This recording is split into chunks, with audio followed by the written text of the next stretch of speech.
যখন তোমাদের কেউ মসজিদে আসবে, মসজিদে এসে দেখে যেন যে তার জুতাতে ময়লা আছে নাকি, ময়লা থাকলে পরিষ্কার করে নিবে, নিয়ে ওই জুতা পরেই সালাত আদায় করবে।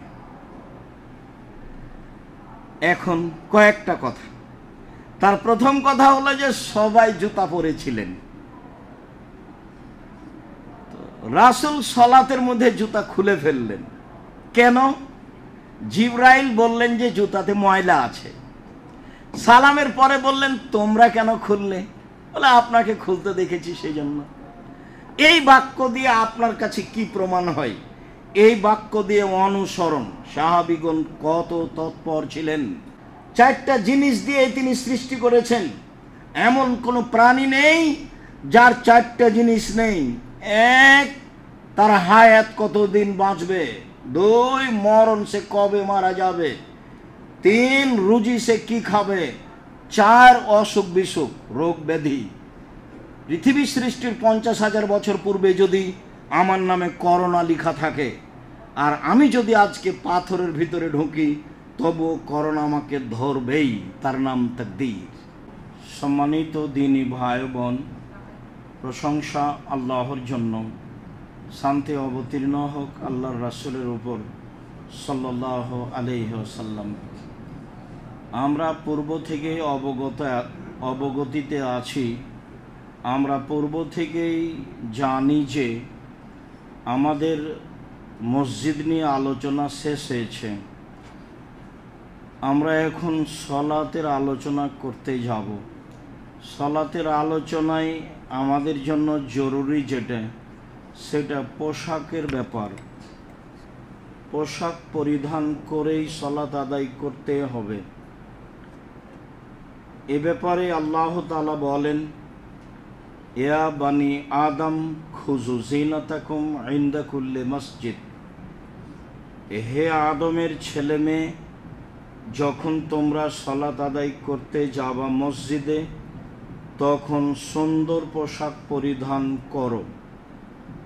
মসজিদে সালাত আদায় করতে গেলে ভালো পোশাক পরার জন্য আল্লাহ তাআলা আদেশ করেছেন। আদম সন্তানকে ভালো পোশাক পরেই সালাত আদায় করতে হবে। আনাস রাদিয়াল্লাহু তাআলা আনহু বলেন, রাসূল সাল্লাল্লাহু আলাইহি ওয়াসাল্লাম বলেছেন, মান গাসসালা ওয়াগতাসালা ওয়া লাবিসা মিন আহসানি সিয়াবিহি ওয়া মাসসা মিন তিবিন ইন কানা ইনদাহু ওয়া মাশা। কেউ সকালে গোসল করলো, পরিবারকে গোসল করালো, তারপরে সুন্দর পোশাক, ভালো পোশাক পরিধান করলো, সম্ভব হলে আতর গায়ে ব্যবহার করলো, পায়ে হেঁটে মসজিদে গেল, মসজিদে ঢুকে কারো কাঁধ ডিঙ্গিয়ে সামনে গেল না, ইমামের খুতবা শুনল, ইমামের সাথে সালাত আদায় করলো, তাহলে তার বাড়ি থেকে মসজিদ পর্যন্ত যতবার পা ফেলেছে ও পা উঠিয়েছে, তাতে 1 বছর সালাত আদায় করলে জানি কি হয়, 1 বছর সিয়াম পালন করলে জানি কি হয়, তা দেওয়া হবে। প্রত্যেক পদক্ষেপ সমান, এ কথা রাসূল সাল্লাল্লাহু আলাইহি সাল্লাম বলেন। তাতে তিনি বলেন, জুমার দিন গোসল করলো, করালো, স্বামী স্ত্রীর বিষয়টি তারা তাদের মতো সাংসারিক জীবন বাস্তবায়ন করে গোসল করে ভালো পোশাক পরিধান করলো, ভালো পোশাক পরে যাবে, এইটা মূলত কথা। সম্ভব হলে আতর গায়ে ব্যবহার করলো, পায়ে হেঁটে মসজিদে গেল, কাঁধ ডিঙ্গিয়ে সামনে গেল না, ইমামের খুতবা শুনল, তার সাথে সালাত আদায় করলো, তাহলে প্রত্যেক পদক্ষেপ সমান। 1 বছর নফল সিয়াম পালন করলে, 1 বছর তাহাজ্জুদ পড়লে যা নেকি হয় তাই হবে বলে রাসূল সাল্লাল্লাহু আলাইহি সাল্লাম বলেন। আল্লাহ তাআলা বলেন, আদম সন্তান তোমরা মসজিদে সালাত আদায় করতে গেলে ভালো পোশাক পরিধান করো। ভালো যার যা সম্ভব সেটাই ভালো। ভালো অন্তত পরিষ্কার পরিচ্ছন্ন থাকবে। সাধারণ কাপড়ও যেন পরিষ্কার পরিচ্ছন্ন হয়। আর তাহুরু সাতরুল ইমান, পরিষ্কার পরিচ্ছন্নতাই হচ্ছে অর্ধেক ইমান। হাদিস বুখারী মুসলিম। সম্মানিত দিনী ভাই ও বোন, ওমর ইবনে আবি সালামা রাদিয়াল্লাহু তাআলা আনহু বলেন, আমি রাসূল সাল্লাল্লাহু আলাইহি সাল্লামকে দেখেছি যে তিনি একটা কাপড়ে সালাত আদায় করছেন। উম্মু সালমার ঘরে দেখেছি তিনি তার কাপড়ের দুই শেষ প্রান্তকে তার দুই কাঁধের উপরে করে নিয়ে সালাত আদায় করছেন। প্রথমে দুই এক কথা বলি। উমর ইবনে আবি সালামা, উল্লেখ্য যে আবু সালমা বাহির থেকে আসা একজন মানুষ, উম্মু সালমা বাহির থেকে আসা একজন মহিলা। তারা স্বামী স্ত্রী বাহির থেকে এসে ইসলাম গ্রহণ করে রাসূলের এখানে অবস্থান করছিলেন। কোনো এক সময়ে আবু সালমা মারা গেলে আল্লাহর নবী আবু সালমার বাড়িতে আসলেন। দেখলেন আবু সালমার চক্ষুগুলি খোলা আছে। তিনি এসে হাত দিয়ে চক্ষু বন্ধ করে দিলেন আর বললেন, দেখো, আত্মা যখন বের হয় তখন চক্ষু দেখতে থাকে কিভাবে আত্মা বের হচ্ছে। যার কারণে অনেক মানুষেরই চক্ষু খোলা থাকে। যারা তোমরা পাশে থাকো, তোমরা ওই সময়ে পাশে থাকলে চক্ষু বন্ধ করিও। শরীর ঠান্ডা হয়ে গেলে এটা আর বন্ধ হবে না। এই কথা রাসূল সাল্লাল্লাহু আলাইহি সাল্লাম বলেন। বাড়িতে যারা ছিল হাউমাউ করে কাঁদতে লাগলো। তিনি বললেন, তোমরা কাঁদো না, তবে উম্মু সালমা তুমি আল্লাহর কাছে দোয়া করো, ওয়াখলিফ লাহু খায়রান মিনহু, আবু সালমার চেয়ে যেন একটা ভালো ব্যবস্থা তোমার জন্য আল্লাহ করে দেয়। তখন উম্মু সালমা বলেন, আল্লাহর নবী, আবু সালমার চেয়ে ভালো মানুষ আছে পৃথিবীতে? এইটা তো আমি মনে করি না। আমার কাছে আবু সালমাই সবচেয়ে ভালো মানুষ। আমি তার চেয়ে ভালো স্বামী হিসাবে কেমনে চাইতে পারি? তার চেয়ে তো ভালো আছে, এটাই তো আমি গ্রহণ করি না। তো আল্লাহ রাসূল বললেন, উম্মু সালমা দোয়া করো তো। কয়েকদিন পরে আল্লাহর নবী উম্মু সালমাকে বিবাহের জন্য প্রস্তাব দিলেন। তখন উম্মু সালমা বললেন, ওহো, আসলে আমি তো বুঝতে পারিনি যে আল্লাহর নবী আমাকে বিবাহের প্রস্তাব দিবেন। তিনি যখন বললেন, উম্মু সালমা দোয়া করো আবু সালমার চেয়ে যেন ভালো মানুষের ব্যবস্থা করে, তখন আমি উত্তরে বললাম, আবু সালমার চেয়ে তো কোনো ভালো মানুষই নেই আমার কাছে, তা আমি ভালোটা চাইবো কি করে? তো আল্লাহ রাসূল যে আমাকে বিবাহের প্রস্তাব দিবেন সেইটা তো আমি ভাবিনি। তারপরে আমি বললাম, দেখেন আল্লাহর নবী, আপনার সাথে আমার কয়েকটা কথা। তার প্রথম কথা হলো এই, আমি কিন্তু পল্লীর মহিলা আর আপনি হচ্ছেন শহরের মানুষ। সংসার বিবেচনা করে করবেন বলেই আমি মনে করছি প্রস্তাব এভাবে দিবেন। এক, দুই, আমার স্বামী ছিল, আমি স্বামীর সাথে সংসার করেছি, তখন আপনার সাথে সংসার কেমন হবে এটাও ভাববার বিষয়। তিন, আমার আগে থেকে একজন ছেলে রয়েছে, তার নাম উমর, এই উমর ইবনে আবি সালামা। একজন ছেলে আমার সাথে থাকবে, তখন আপনার সাথে আমার সংসার কেমন হবে আপনি বুঝে বিবেচনা করেই প্রস্তাব দিবেন। উম্মু সালমা, আমি বিবেচনা করেই প্রস্তাব দিয়েছি।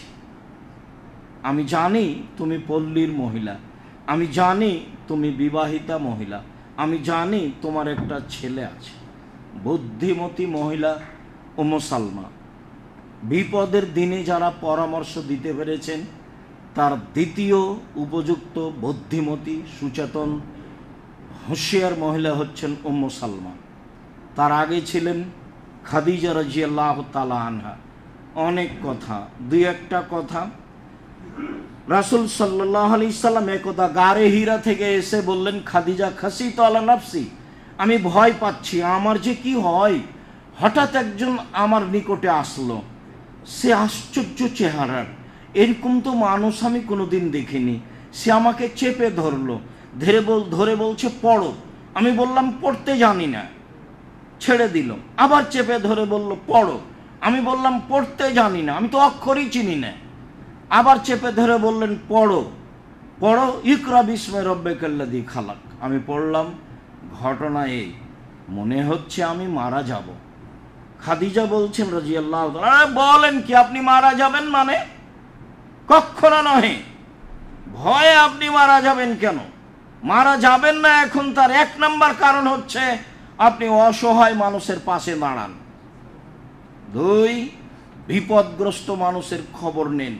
3, আপনি ক্ষুধার্ত মানুষকে খেতে দেন। 3-4টে কারণ উল্লেখ করলেন খাদিজা রাদিয়াল্লাহু তাআলা আনহা, আর বললেন যে না, এটা কখনো নয়, যা আপনি ভাবছেন তা হবে না। উনি ভালোভাবে বুঝতেন ঘটনা কিছু আছে, অনেকদিন যাবৎ তিনি তাকে দেখেছেন। 24 বছর বয়সে তিনি স্বামী হিসাবে এসেছেন, তখন তার বয়স 40 বছর। একে তো বয়স বেশি, একে তো বুদ্ধিমতী মহিলা, একে তো ব্যবসায়ী মহিলা। তিনি পরিস্থিতি ভালোই বুঝেন, বুঝে সুঝেই তিনি বলছেন কখনো নহে। ঠিক আছে, এরপরেও ওরাকা বিন নাওফেল আমার চাচা, চলেন ওখান থেকে একটু অতিরিক্ত পরামর্শ নিয়ে আস। চলো, নিয়ে গেলেন। চাচা দেখেন তো আপনার ভাইয়ের ছেলে ভাতিজা কি বলে, বলো তো কি ঘটেছে। আর আমি গাড়ে হিরাই ছিলাম, হঠাৎ এরকম আমার কাছে আসলো এক আশ্চর্য চেহারার মানুষ, আমাকে চেপে ধরে বলল এই এই এই। আমি বললাম পড়তে জানি না।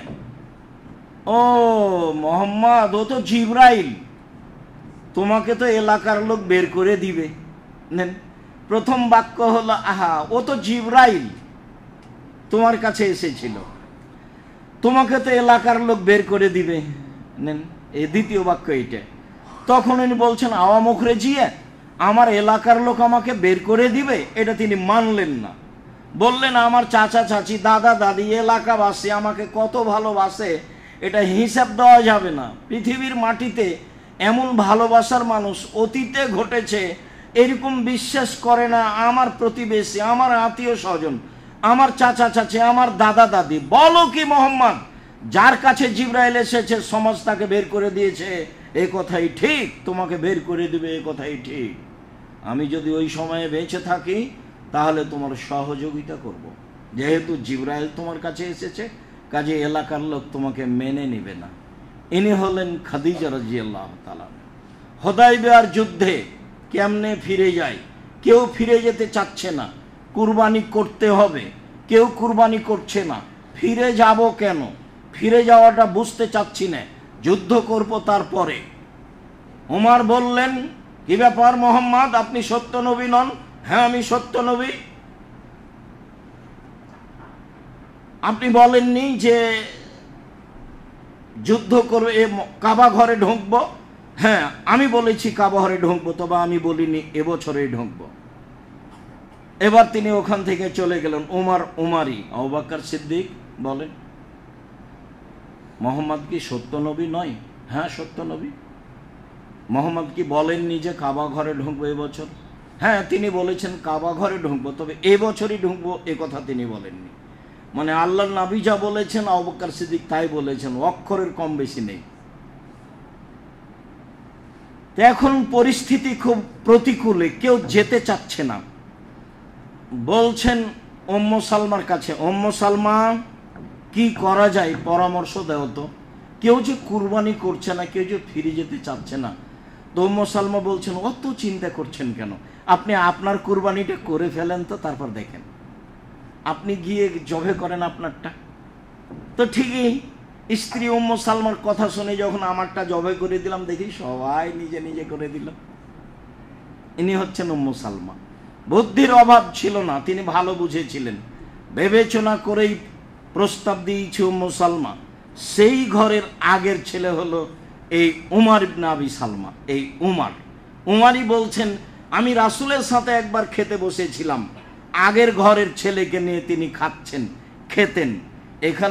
এখান থেকে একটা খেজুর, ওখান থেকে একটা খেজুর, এই বিসমিল্লাহ বলো, ডান হাতে খাও, পাশ থেকে খাও। আগের ছেলেকে শিখিয়ে দিচ্ছেন নিয়ম। কি দিয়ে বুঝায় আমি বাপ কাকে বলে? বাপে বিবাহ দিয়েছে, বউ এসেছে ঘরে, তাই সংসার করেছি, তাই সন্তান হয়েছে, তাই আমি পিতা। আসলেই কি আমি পিতা? বাপে বিবাহ দিয়েছে, স্বামীর বাড়ি গেছিস, ঘর সংসার করেছি, ছেলে মেয়ে হয়েছে, তাই আমি মা। আসলেই কি মা? উমর ইবনে আবি সালামা বলেন, আমি আল্লাহর নবীকে উম্মু সালমার ঘরে, মানে আমার মায়ের ঘরে, আমি রাসূলকে সালাত আদায় করতে দেখেছি একটা কাপড়ে। তিনি তার কাপড়ের দুই মাথাকে দুই কাঁধের ওপরে করে নিয়েছেন, ডানটা বামে বামটা ডানে করে নিয়ে তিনি সালাত আদায় করছেন। আমি এটা দেখলাম আমার মায়ের ঘরে।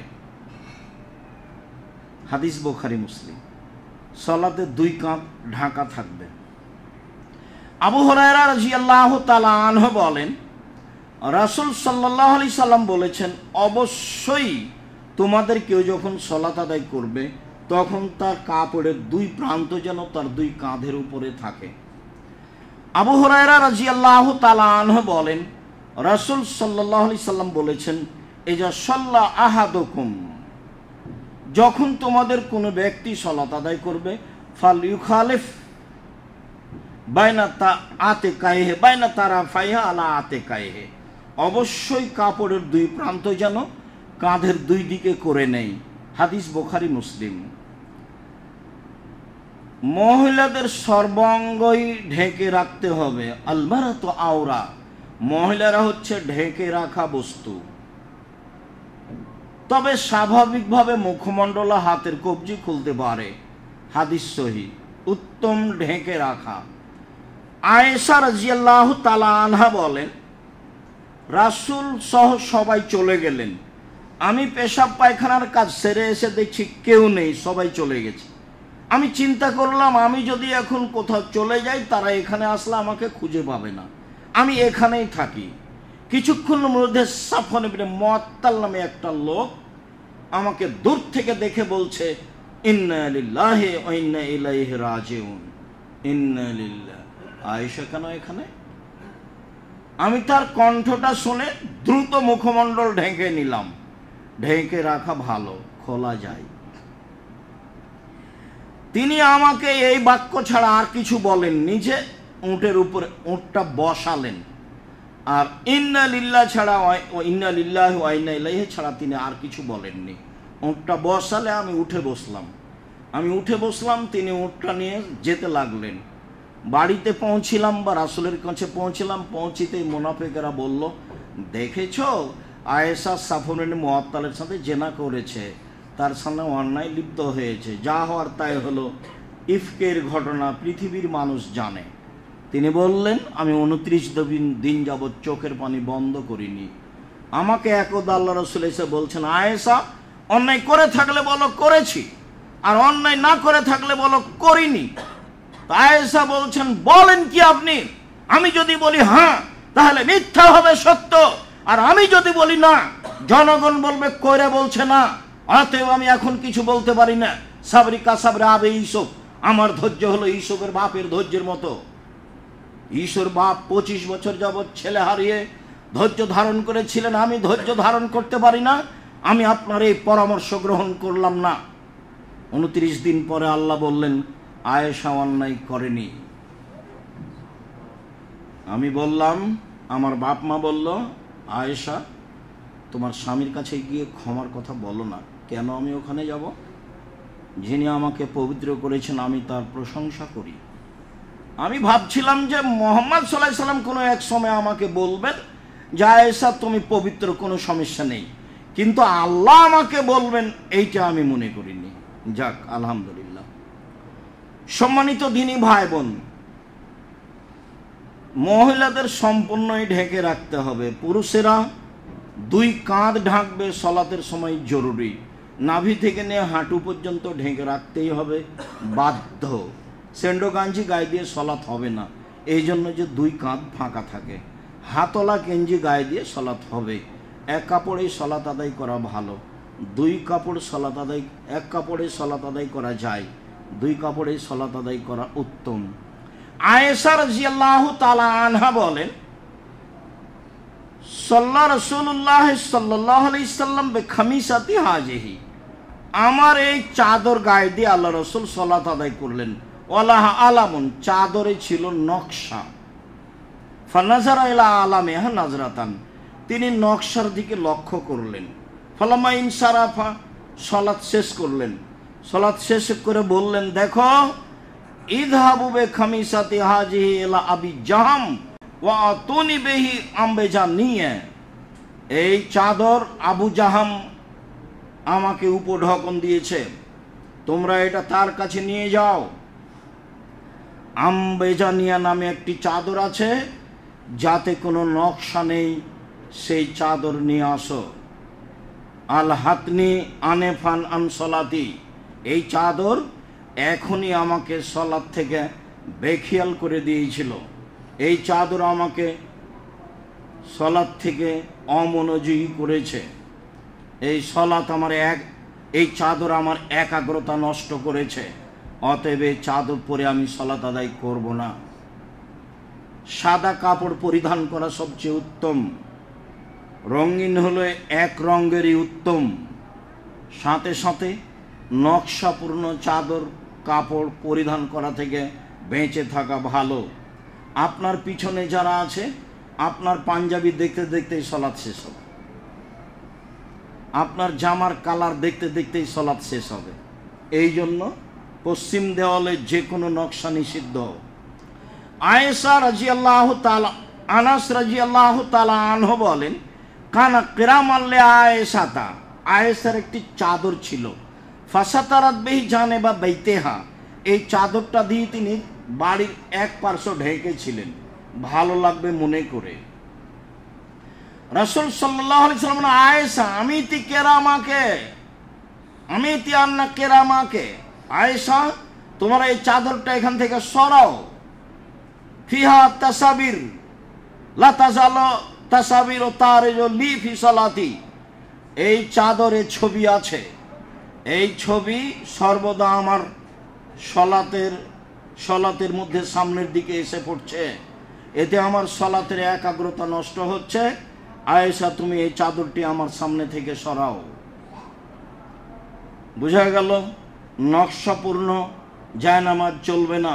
যে জায়নামাজ আপনি বাড়িতে ব্যবহার করেন, সৌদি আরব থেকে নিয়ে আসা বা ঢাকা থেকে কিনা, মসজিদে নববী আছে, কাবা ঘর আছে, এই জন্য সলাৎ চলবে না, এই কথা নয়। আপনার জায়নামাজ হবে এক কালার, এটা হলো কথা। মসজিদের কার্পেট হবে এক কালার, এটাই ঠিক। যদি ভিন্ন কালার হয় তাহলে কাপড় দিয়ে ঢেকে দিতে হবে। সলাত আদায়ের সময় নকশাপূর্ণ কোনো কাপড়, নকশাপূর্ণ আপনার মাদুর, নকশাপূর্ণ জায়নামাজ, নকশাপূর্ণ জামা একটাও চলবে না, এটাই চূড়ান্ত। এ বিবেচনায় সলাত আদায়ের জন্য প্রাণপণে চেষ্টা করতে হবে। কাপড় ভালো হতে হবে, যা রাসূল সাল্লাল্লাহু আলাইহি সাল্লাম বলেন।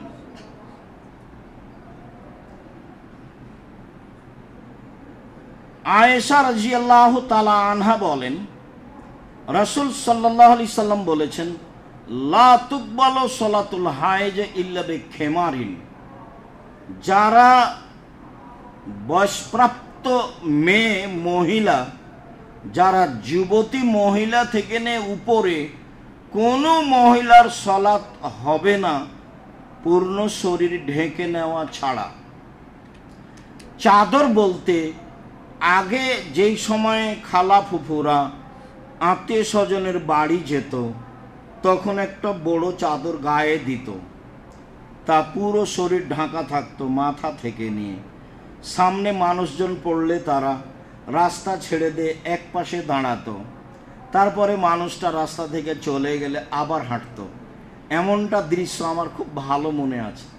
আমি আমার ফুফুকে সাথে নিয়ে কয়েকবার এসেছি। আমার মায়ের সাথে আমার এটা ঘটেনি এই জন্য যে আমার মা যখনই গেছে তখন গরুর গাড়িতে গেছে, কাজে এটা আমার মনে নেই। আমি আমার ফুফুর সাথে কয়েকবার এসেছি, আমার খুব ভালো মনে আছে। আমার ফুফুর অনেক বড় এক চাদর গায়ে দিয়ে আছে, মাথা সহ পা পর্যন্ত ঢাকা আছে। রাস্তায় মানুষ পড়লে একদিকে সরে দাঁড়াতেন, মানুষ পার হয়ে গেলে আবার হাঁটতেন। সামাজিক অবস্থা খারাপ হবে এই কথাই ঠিক। রাস্তাঘাটে নগ্ন মহিলা দেখে দুশ্চিন্তা ভোগ করে নিজেকে হারিয়ে ফেলবেন না। দিন যত যাবে নারী নগ্ন তত হবে, অশ্লীলতা তত বাড়বে, এই কথাই ঠিক। রাসূল সাল্লাল্লাহু আলাইহি সাল্লাম বলেছেন, খোলা মাঠে মহিলারা জেনা করবে, এই আফসোস তিনি করেছেন। কাজেই আপনি সামাজিক অবস্থা দেখে নিরাশা হবেন না। ইব্রাহিম আলাইহিস সালাম বললেন, সারা মাটির উপরে মাত্র আমি আর তুমি মুসলমান, আর কেউ নেই।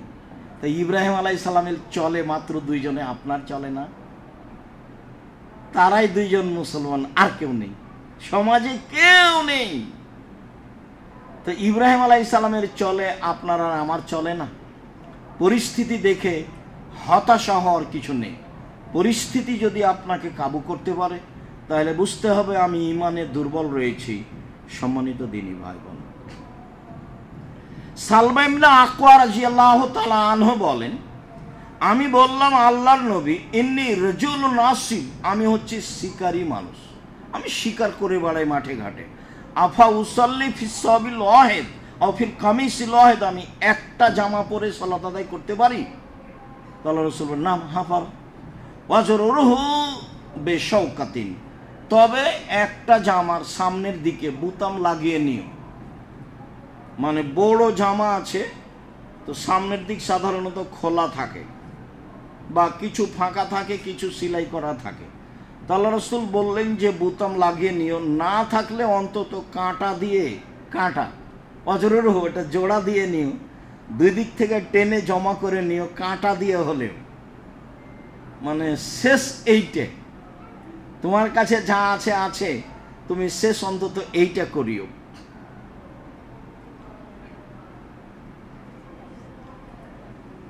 আবু হুরায়রা রাদিয়াল্লাহু তাআলা আনহু বলেন, রাসূল সাল্লাল্লাহু আলাইহি ওয়াসাল্লাম বলেছেন, খালিফুল ইয়াহুদ ওয়ান নাসারা ফাইন্নাহুম লা ইউসাল্লুনা ফি নিআলিহিম ওয়া খিফাফিহিম, তোমরা ইহুদি খ্রিস্টানদের বিরোধিতা করো। কেন? তারা জুতা পরে, মোজা পরে সালাত আদায় করে না। মানে জুতা পরে মোজা পরে সালাত আদায় করা যায়, তারা করে না। তো রাসূল সাল্লাল্লাহু আলাইহি সাল্লাম জুতা পরে মোজা পরে সালাত আদায় করতে বলছেন যে ইহুদি খ্রিস্টানদের বিরোধিতা করো। আমাদের দেশে তো জুতা মসজিদে নিয়ে যাওয়াই অপরাধ। আর তো মানে কয়েকটা স্তর টাইলস লাগানো আছে, আগেই জুতা খুলতে হয়। জুতা পরিষ্কার অপরিষ্কার ভাববার সুযোগ নেই, জুতাই অপরাধ। আল্লাহ বুঝে আমল করার তৌফিক দান করুক, আল্লাহুম্মা আমিন। আল্লাহুম্মা সাল্লি আলাইহি আল্লাহুম্মা বারিক আলাইহি। আবু সাঈদ খুদরি রাদিয়াল্লাহু তাআলা আনহু বলেন, বাইনামা রাসূলুল্লাহ সাল্লাল্লাহু আলাইহি ওয়াসাল্লাম বিআসহাবিহি, একদা আল্লাহর নবী তার সঙ্গী সাথীকে নিয়ে সালাত আদায় করছিলেন। ঈদ আলকা নে আলাহু, ঈদ আলকা না আলাইহে, হঠাৎ করে দেখলাম যে তিনি তার পায়ের জুতা সালাতের মধ্যে খুলে দিলেন। ওয়াজাহুমান ইয়াসারিহি, তারপর বাম দিকে রাখলেন। ফালাম্মা রা যালিকাল কওম আলকাউ নে আলাহু, যখন মুসাল্লিরা দেখলো যে আল্লাহ রাসূল তো জুতা খুলে দিলেন, তা আমরাও জুতা খুলে দিলাম সালাতের মধ্যে। ফালাম্মা কাজা সালাতাহু, যখন আল্লাহ রাসূল সালাত শেষ করলেন, তিনি বললেন, মা হামালাকুম আলা ইলকায় নে আলাইকুম, আচ্ছা তোমাদেরকে জুতা খুলতে কে বলল? তোমরা কেন জুতা খুললে? তো সাহাবীগণ বলছেন, রায়নাকা আলকায়তা না আলাইকা, আপনাকে দেখলাম আপনি জুতা খুলেছেন। ফালকানা নে আলানা, তখন আমরা আমাদের জুতা খুলে দিয়েছি।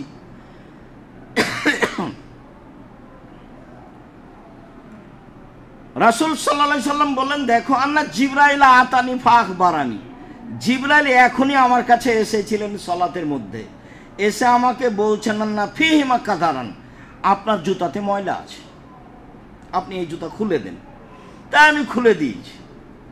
তোমরা শুনে রাখো, ইজা জা আহাদুকুম ইলাল মসজিদ ফালইয়ানজুর ইলা নালাইহি ফাইন রাআ ফিহি কাদারান ফালইয়ামাসসাহু ফালিসাল্লি ফিহি। যখন তোমাদের কেউ মসজিদে আসবে, মসজিদে এসে দেখে যেন যে তার জুতাতে ময়লা আছে নাকি, ময়লা থাকলে পরিষ্কার করে নিবে, নিয়ে ওই জুতা পরেই সালাত আদায় করবে।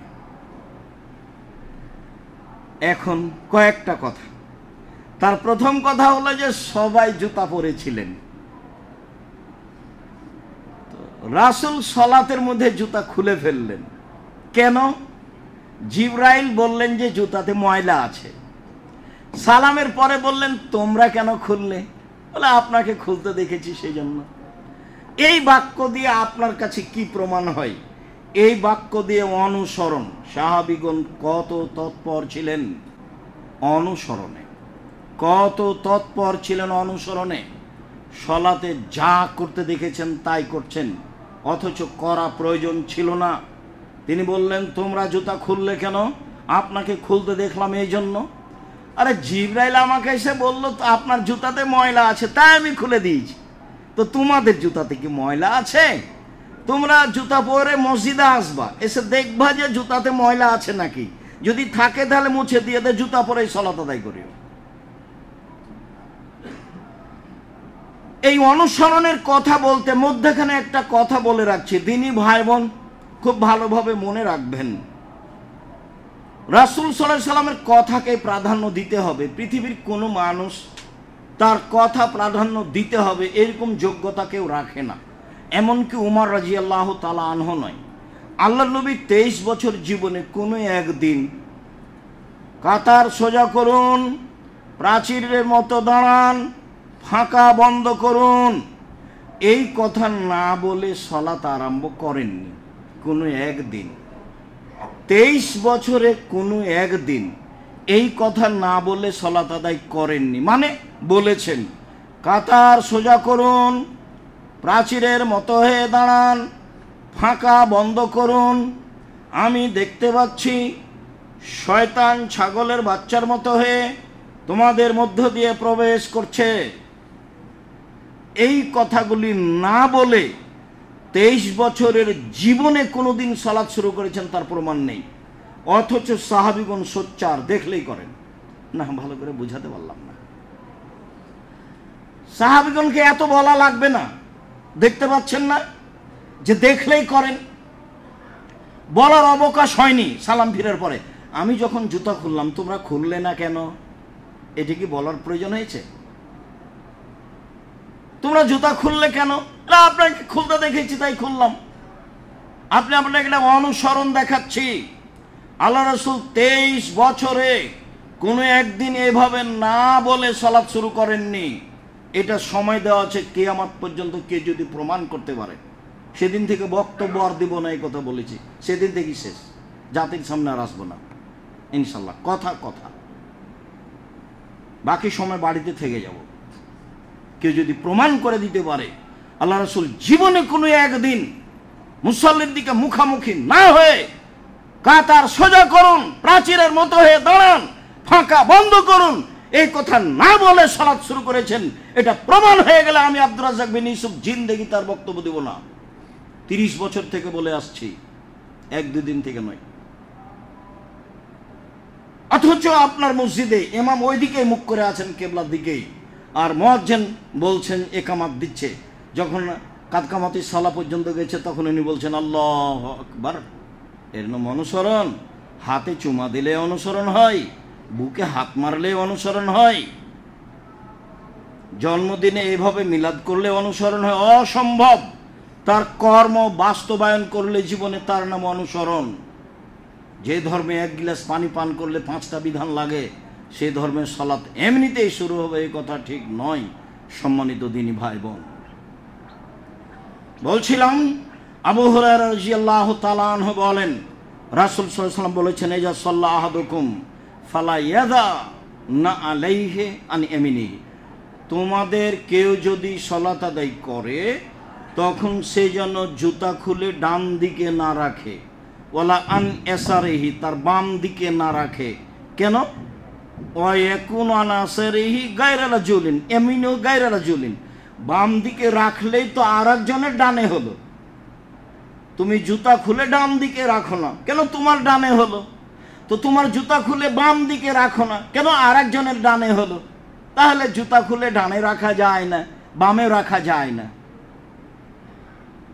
হ্যাঁ, আবার বলছেন তবে আল্লাহ এখনো আহাদ সারে, যদি বাম দিকে কেউ না থাকে তাহলে জুতা খুলে বাম দিকে রাখতে পারো। আল্লাহ হলে আও ইয়াদা বাইনা রিজলাই, হে জুতাটা খুলে দুই পায়ের মাঝে রাখো। আও ইসাল্লি ফিহিমা, অন্যথায় তাতেই সালাত আদায় করো। এই হাদিসে বোঝা যাচ্ছে জুতা খুলে রাখা যায়, জুতা পরে সালাত আদায় করা যায়। আমার পরিস্থিতি অনুযায়ী আমি বুঝবো জুতা খুলে রাখবো না জুতা পরে সালাত আদায় করবো। আপনার একবারে নতুন জুতা পরে একদিন মসজিদে সালাত আদায় করেন, ভালোভাবে বের হতে দেয় নাকি? শরীয়তের সাথে ভালোবাসা নেই, মানে এমনিতেই ভালোবাসা, ধর্মের সাথে ভালোবাসা নেই। ধর্মকে ভালোবাসলে তো হুবাহু মানার একটা চেষ্টা করতে হবে, তাহলে তো, তাছাড়া এমনি কি আর ভালোবাসা হয়? আমর ইবনে শুআয়ব আন আবিহি আন জাদ্দিহি কাল, আমর ইবনে শুআয়ব তার পিতার মধ্যস্থতা তার দাদা থেকে বলেন, কানান নবী সাল্লাল্লাহু আলাইহি ওয়াসাল্লাম ইসাল্লি হাফিয়ান ও মুনতাইলান, রাসূল সাল্লাল্লাহু আলাইহি সাল্লাম খালি পায়েও সালাত আদায় করতেন, আবার তিনি জুতা পরেও সালাত আদায় করতেন। তিনি খালি পায়েও সালাত আদায় করতেন, আবার তিনি জুতা পরেও সালাত আদায় করতেন। আব্দুল্লাহ ইবনে মাসউদ রাদিয়াল্লাহু তাআলা আনহু বলেন, রাসূল সাল্লাল্লাহু আলাইহি সাল্লাম সালাত আদায় করতেন প্রথম যুগে ফি সাবিল ওয়াহিদ, এক কাপড়ে। রাসূল সাল্লাল্লাহু আলাইহি সাল্লাম এক কাপড়ে প্রথম দিকে সালাত আদায় করতেন।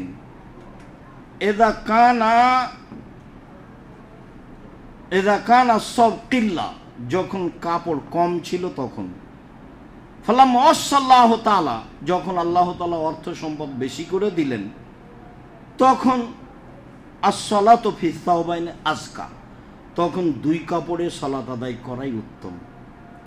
যেহেতু এখন আর কাপড়ের সমস্যা নেই মানুষের, কাজে এক কাপড়ে সালাত আদায় করতে হবে এটা নয়, বরং দুই কাপড়, বরং যে পরিমাণ কাপড় আমার শরীর হাত ঢাকার জন্য শীত গরম অনুযায়ী লাগবে সেই পরিমাণ পরে সালাত আদায় করব, এটাই ঠিক, এটাই সুন্নাত। আবু হুরায়রা রাদিয়াল্লাহু তাআলা আনহু বলেন, নাহান নবী সাল্লাল্লাহু আলাইহি ওয়াসাল্লাম ইসাদলে ফি সালাতে আয়ুগাত্তিয়া রাজুল ফাহু, তিনি টাকনোর নিচে কাপড় পরে সালাত আদায় করতে নিষেধ করেছেন। অন্য এক বর্ণনায় এসেছে টাকনোর নিচে কাপড় পরে যদি কেউ সালাত আদায় করে তাহলে সে যেন আবার সালাত আদায় করে, তার সালাত হয়নি। তবে এ হাদিস ঠিক নয়। টাকনোর নিচে কাপড় রেখে যদি কেউ সালাত আদায় করে তাহলে সেই সালাত যেন সে আবার আদায় করে, আবার আদায় করা লাগবে না। এ হাদিস আমলযোগ্য নয়। তবে এ হাদিস আমলযোগ্য, যে হাদিস আল্লাহ রাসূল নিষেধ করেছেন যে মানুষ যেন টাকনোর নিচে কাপড় রেখে সালাত আদায় না করে, এইটা হলো তার আদেশ। সালাতের সময় কাপড় টাকনোর উপরে থাকতেই হবে। এ কথার অর্থ এই নয় যে সালাত শেষ হয়ে গেলে চলবে, কেননা ওইটা আরো কঠিনভাবে বলা আছে যে তিন শ্রেণীর মানুষের দিকে আল্লাহ দয়ার দৃষ্টি দিবেন না, তিন শ্রেণীর মানুষের সাথে আল্লাহ কথা বলবেন না, তিন শ্রেণীর মানুষকে আল্লাহ পবিত্র করবেন না। তার এক শ্রেণীর মানুষ হচ্ছে মুসবিলুল এজার, যারা টাকনোর নিচে কাপড় পরিধান করে, পায়জামা প্যান্ট লুঙ্গি পরে, তাদের সাথে আল্লাহ বিচারের মাঠে কথা বলবেন না। কাজেই সালাতের সময় সহ যে কোনো সময়ে পুরুষ মানুষ তার কাপড় টাকনোর উপরে রাখবে, এটা জরুরি, বাধ্য। এত বড় অপরাধ কেন আমিও বাহ্যিকভাবে কিছু বুঝতে পারি না, কিন্তু কেন আল্লাহ রাসূল বললেন তাতে ভেবে দেখা যায় যে এই পাপটা মনের সাথে জড়িত। এই জন্য আর মনের সাথে জড়িত যেগুলো পাপ মনে চাই। টাকনোর নিচে যদি কাপড় পরিতে ভালো লাগে, প্যান্টটা টাকনোর নিচে থাকলে ভালো লাগে, আর প্যান্টটা টাকনোর উপরে গেলে খালি ঠ্যাঙ্গা ঠ্যাঙ্গা লাগে, কেমন কেমন লাগে। বউয়ে বলে, মেয়ে বলে, আব্বু কি তুমি প্যান্ট পরে আছো, টাকনোর উপরে খালি ঠ্যাঙ্গা ঠ্যাঙ্গা লাগে। এইটা হলো মনের সাথে জড়িত। এই জন্য এত অপরাধ, এত বড় অপরাধ। অবাক হবেন, 3টে পাপকে সিরিয়াল বলেছেন আল্লাহ নবী, যার সাথে আল্লাহ কথা বলবেন না, কোনো কথাই নেই বিচারের মেয়েটা তার সাথে, যা তার পবিত্রতার কোনো দিক নাই, অথচ 99টা দয়া তার কাছে থাকবে বিচারের দিনে। আর একটা দয়া তিনি প্রাণীর মাঝে ভাগ করে দিয়েছেন। এখন একটা দয়ার ভাগ পেয়ে আমি আমার মেয়েকে শতবার চুমা দিয়ে আদর করি, একটা দয়ার ভাগ পেয়ে গাভী তার বাচ্চাকে জিভা দিয়ে চাটে, একটি দয়ার ভাগ পেয়ে সাপ তার বাচ্চাকে আদর করে, একটি দয়ার ভাগ পেয়ে বাঘ তার বাচ্চাকে আদর করে ডাকে। 99টা দয়া তিনি নিজের কাছে রেখেছেন, বিচারের মাঠে আমাদের উপরে বাস্তবায়ন করবেন। এই জন্য তারপরেও তিনি 3 শ্রেণীর মানুষের সাথে কথা বলবেন না, তাহলে তারা কত বড় অপরাধী। তার 1 শ্রেণীর মানুষ হলো শাইখুন জানিন, বেশি বয়সে জেনা করে যে। 2 শ্রেণীর মানুষ, 2য় শ্রেণীর মানুষ মালিকুন কাযাব, মিথ্যা কথায় দায়িত্ব পালন করে যারা, সমাজের দায়িত্বশীল, মাদ্রাসা মসজিদের দায়িত্বশীল, প্রিন্সিপাল, হেডমাস্টার, যারা যেখানে এমপি মন্ত্রী, যারা যেখানে দায়িত্ব পালন করছে, 5 জনের 10 জনের হাজারো লাখো মানুষের, তারা মিথ্যার আশ্রয় নিয়ে দায়িত্ব পালন করলে আল্লাহ তার সাথে কথা বলবেন না। হাদিস বুখারী মুসলিম। 3, যারা টাকনো নিচে কাপড় পরিধান করে তাদের সাথে আল্লাহ কথা বলবেন না। অত্র হাদিসের শেষে একটা বাক্য রয়েছে, ওলা ইউগাত্তি রাজুল ফাহু, সলাতের মধ্যে মানুষ মুখ ঢাকতে পাবে না। মাস্ক সলাতের সময় খুলে রাখতে হবে, রাসূলের আদেশ। সারা পৃথিবীর মানুষ যদি করোনায় মারা যায় তাতে আসে যায় না, সলাতের সময় মুখ ঢাকতে পাবে না, এটাই চূড়ান্ত। এগুলো তো প্রতারণা। করোনা যে প্রতারণা তা তো আপনার জানা আছে, বহুবার বলেছি। সে সময় রাসূল সাল্লাল্লাহু আলাইহি সাল্লাম বলেছেন, যাকে আল্লাহ সৃষ্টি করেছেন, খালাকা হায়াতাহু ওয়া মাউতাহু রিজকাহু মাসায়েবাহু, 4টা জিনিস দিয়ে তিনি সৃষ্টি করেছেন। এমন কোন প্রাণী নেই যার 4টা জিনিস নেই। 1, তার হায়াত কতদিন বাঁচবে, 2, মরণ সে কবে মারা যাবে, 3, রুজি সে কি খাবে, 4, অসুখ বিসুখ, রোগ ব্যাধি। পৃথিবী সৃষ্টির 50,000 বছর পূর্বে যদি আমার নামে করোনা লেখা থাকে, আর আমি যদি আজকে পাথরের ভিতরে ঢুকি, তবু করোনা আমাকে ধরবেই, তার নাম তাকদীর। মাস্ক দিয়ে আমি ভাগ্য বাড়াতে রাজি নই, কোনোদিন এই পদক্ষেপ নিইনি। মাস্ক দিয়ে আপনি ভাগ্য বাড়ানোর প্রয়োজন মনে করেন না, এখন মাস্ক লাগান, ধুলাবালি তো আছেই।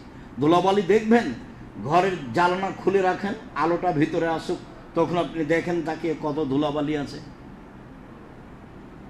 এখন আপনি মাস্ক ব্যবহার করেন, সব সময় করেন, শুধু সলাতের সময় খুলে রাখবেন। সম্মানিত দিনী ভাই বোন, বলছিলাম পোশাক, কাপড়, পুরুষের জন্য পরনে একটা কাপড় থাকবে, গায়ের উপরে যে কাপড়টা থাকবে সেটা দিয়ে অন্তত 2 কাঁধ ঢাকতে হবে বাধ্য। বারবার এই কথাগুলি এসেছে। আবু সাঈদ খুদরি রাদিয়াল্লাহু তাআলা আনহু বলেন, আমি আল্লাহর নবীর ঘরে ঢুকলাম, দেখি তিনি সালাত আদায় করছেন, দেখি তিনি ইউসাল্লি ফি হাসিরিন ইয়াসজুদু আলাইহি, একটা চাটাইয়ের উপরে সালাত আদায় করছেন।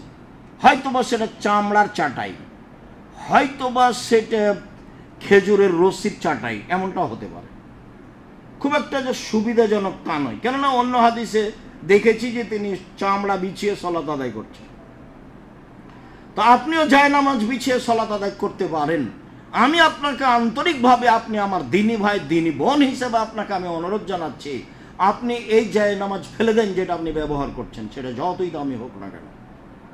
আজকেই কালকেই ঢাকাতে যেখানে 1 কালার জায়নামাজ পাওয়া যায় সেটা ব্যবহার করেন, যেখানে কোনো নকশা থাকবে না। নকশা তো রাসূল সাল্লাল্লাহু আলাইহি সাল্লাম সরিয়ে দিলেন।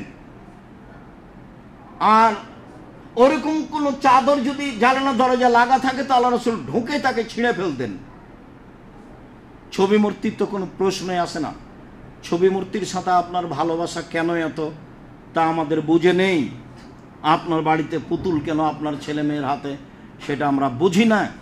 আপনার ছেলে মেয়ে যে পটে পেশাব পায়খানা করে সেটা ঘোড়া, সেটা আপনার বাড়িতে দিনরাত কিভাবে থাকে সেটা আমাদের বুঝের বাইরে। আপনি কেমন তাহাজ্জুদ পড়েন, কেমন সালাত আদায় করেন, আপনার স্ত্রী কেমন বোরখা পরে, তা আমাদের বুঝের বাইরে। এগুলো তো চলে না। রাসূল সাল্লাল্লাহু আলাইহি সাল্লামকে হাদিয়া দেওয়া হয়েছিল। উকবা ইবনে আমির রাদিয়াল্লাহু তাআলা আনহু বলেন, উহুদিয়া রাসূলুল্লাহ সাল্লাল্লাহু আলাইহি সাল্লাম ফারুজ হারিরিন, রেশমি একটা আলখেল্লা বড় জামা রাসূলকে হাদিয়া দেওয়া হয়েছিল। রাসূল হাদিয়া নিতেন আর সাদকার ব্যাপারে বলতেন, সাদকা আমি খাই না, সাদকা আমার বংশ খায় না, সাদকা আমার বাড়ির মানুষ খায় না, সাদকা আমার উপরে হারাম, আমার বংশের উপরে হারাম, আমার কাজের মানুষের জন্য হারাম। সাদকার ব্যাপারে বলেছে। আর হাদিয়া আসলে আগে হাত বাড়িয়ে নিতেন, হাদিয়া তাকে দেওয়া হতো। একটা হাদিয়া দেওয়া হয়েছে তাকে, রেশমি বড় জামা, হাত বড়। ফালাবে সাহ, তিনি সেটা পরলেন। সুম্মা সাল্লা ফিহে, তাতে তিনি সালাত আদায় করলেন। সালাত আদায় করার পরে তিনি ফানাজাহু নাজান শাদীদা, খুব জোরে গাও থেকে খুলে ফেললেন। খুলে ফেলে বললেন, হাযা লা ইয়ামবাগি লিল মুত্তাকিন, এটা পরহেজগার মানুষের জন্য শোভনীয় নয়। প্রথম কথা এই হাদিসের যে তখন রেশমি পুরুষের জন্য হারাম ছিল না। রেশমি কাপড় পরে তিনি সালাত আদায় করবেন কেন? রেশমি তো পুরুষের জন্য হারাম। সিল্ক কাপড় পুরুষের জন্য হারাম, সিল্ক মখমাল পুরুষের জন্য হারাম, রেশমি পুরুষের জন্য হারাম। রেশমি মহিলারা পরিধান করবে। আল্লাহ রাসূল রেশমি আলখেল্লা পরে সালাত আদায় করলেন কেন? তখন বিষয়টি হারাম ছিল না। এই জন্য তার শেষ বাক্যই হচ্ছে সবার জন্য জরুরি। রাসূল সাল্লাল্লাহু আলাইহি সাল্লাম কতগুলো কাজকে পরহেজগার মানুষের জন্য মানায় না, সাজে না, এই কথা তিনি বললেন। মসজিদে টিভি নাই, প্রয়োজনীয় কথা চলছে, বসে থাকা যায়। মানুষ ধারণা করবে খারাপ, এই জন্য ওখানে বসা হবে না। লা ইয়ামবাগি হাযা লিল মুত্তাকিন, এরকম কাপড় পরহেজগার মানুষের জন্য চলে না। বেশি জাঁকজমকপূর্ণ কাপড় পরহেজগার মানুষের জন্য চলে না। আল মুমিন গিরুন করিম, মুমিন হচ্ছে ভোলা ভালা। মুমিন হচ্ছে ওই উটের মতো যে উটের নাকে লাগাম লাগানো আছে, তাকে যখন টানা হয় তখন সে চলে। ওই যে উস্তুনি খা ইস্তানা খা, যখন তাকে বসতে বলা হয় তখন বসে। মুমিন হলো এরকম। আল মুমিন গিরুন করিম, মুমিন হচ্ছে ভোলা ভালা, সহজ সরল। আল ফাজির খিবুল লাইম, আর যে ধূর্তু সে হলো বদ, শয়তানের গোড়া। ধূর্তু, চালাক, বুদ্ধিমান আর চালাক এক নয়। ধূর্তু মানে, চালাক মানে সবসময় খারাপটাকে কৌশলে করে, কালিল অধীন না। ধূর্তু মানে সবসময় খারাপটাকে ভালো করে দেখে নিজে করে এবং সমাজের কাছে পেশ করে। আর বুদ্ধিমান মানুষ এমন করে না। বুদ্ধি নামলো আকল, বিবেক দিয়ে কাজ দেয়, নিজের জন্য ভালো বুঝে, আর একজনের জন্য ভালো বুঝে। রাসূল সাল্লাল্লাহু আলাইহি সাল্লাম বলেন, পরহেজগার মানুষের জন্য এই পোশাক পরে না। সম্মানিত দিনী ভাই বোন, পোশাক অবশ্যই ভালো হতে হবে। সালাতের জন্য আরো ভালো হতে হবে, জুমার দিন আরো ভালো হতে হবে। 5 ওয়াক্ত সালাত আদায় করেন যেই কাপড় পরে, সামাজিকভাবে সেই কাপড় না পরে সালাতের জন্য ভালো পরিষ্কার কাপড় পরবেন, এটাই উত্তম। কাপড় যেটা পরে আছেন সেটা তো পরিষ্কার থাকলেই চলে, চলার ব্যাপারে বলছি না। বলছি যে পবিত্র থাকলে আপনি পড়তে পারেন, তবে আপনি সম্ভবপর চেষ্টা করবেন ভালো পোশাকে সালাত আদায় করার। জুমার দিন আরো ভালো পোশাকে সালাত আদায় করার চেষ্টা করবেন। অবশ্যই তা মানুষের দৃষ্টি কেড়ে নিবে, খুব বেশি জাঁকজমকপূর্ণ হবে, মানুষ আপনাকে অহংকারী ভাববে, এটা যেন হয় না। কেন? আল্লাহ রাসূল বলেছেন, লা ইয়ামবাগি হাযা লিল মুত্তাকিন, এই পোশাক পরহেজগারের জন্য মানায় না। তাহলে পরহেজগারিতা ভিন্ন জিনিস। পরহেজগারিতা হচ্ছে, পরহেজগার মানুষ মানে সহজ সরল চলে, যাকে মানুষ ঠগিয়ে দেয়। মানুষ মনে করে ঠগাতে পেরেছি, খুব ভালো হয়েছে, আসলে তা নয়। আর মহিলাদের পোশাক রাস্তাঘাটে দেখে নিরাশা হবেন না, কখনো নয়। আমি আপনাকে আন্তরিকভাবে অনুরোধ জানাচ্ছি, আহাল পরিবারে হতাশাগ্রস্ত হবেন না। কেননা ইব্রাহিম আলাইহিস সালামের চলে মাত্র স্বামী স্ত্রীতে, আপনার কেন চলবে না? আপনার তো সমাজে এখনো অনেক ভালো মানুষ আছে। কি বলেন আপনি? ঢাকাতে এমন পরিবার আছে, ওই পরিবারের ওদের স্ত্রী কাপড় যদি পুরুষে দেখে নাই, তাহলে সে কাপড় জ্বালিয়ে দিবে, ওটা আর পরবে না। ওরা যে কাপড় পরে থাকে সেই কাপড়ের উপর একটা অতিরিক্ত বোরকা পরে, সেটাতে কোনো সমস্যা নেই। কিন্তু ওরা যেটা নিয়মিত পরে, সে কাপড় যদি কোনো পুরুষ মানুষ দেখে নেয়, তাহলে সেই কাপড় তারা আর পরবে না, সে কাপড়ই জ্বালিয়ে দিবে। ওরা তাদের কাপড় ফাঁকা জায়গায় মিলে দেয় না, শুকাতে দেয় না, আর একজন পুরুষ দেখবে, এমনটা যেন না হয়, এই ব্যাপারে সতর্ক থাকে। আছে এমন মানুষ আছে দুনিয়াতে। আপনি হতাশা হবেন না, নিরাশা হবেন না। আমি আপনাকে পারিবারিকভাবে আপনাকে সহ ভালো পোশাক পরে থাকার জন্য, এবং ভালো পোশাক পরে সালাত আদায়ের জন্য, এবং ভালো পোশাক পরে, ভালো থেকে ভালো পোশাক পরে জুমার সালাত আদায়ের জন্য আন্তরিকভাবে অনুরোধ জানাচ্ছি। পুরুষের জন্য জরুরি ঢেকে রাখতে হবে কোমর থেকে হাঁটু পর্যন্ত। প্রয়োজনে হাঁটুর উপরে কাপড় উঠাতে পারে, ঢেকে রাখা ভালো। সালাতের সময় হাঁটুর নিচে কাপড় থাকবে, উপরে কাঁধ দুটি ঢাকা থাকবে, জরুরি। সেন্ডগঞ্জি গায়ে দিয়ে সালাত হবে না, হাতওয়ালা গেঞ্জি গায়ে দিয়ে সালাত আদায় করতে পারে। যেই পোশাকে কাঁধ দুইটি ঢাকা থাকবে, সেই পোশাক পরেই সালাত আদায় করা যাবে। যেহেতু নারীদের আল্লাহ রাসূল আওরাত বলেছেন ঢেকে রাখা বস্তু, কাজে তাদের বিষয়টি আরও ভিন্ন। সম্মানিত দিনী ভাই বোন, আমরা আপাতত পোশাকের আলোচনা এখানে শেষ করলাম। পরবর্তীতে আমাদের আলোচনা হবে সূত্রা সামনের জুমায় ইনশাআল্লাহ।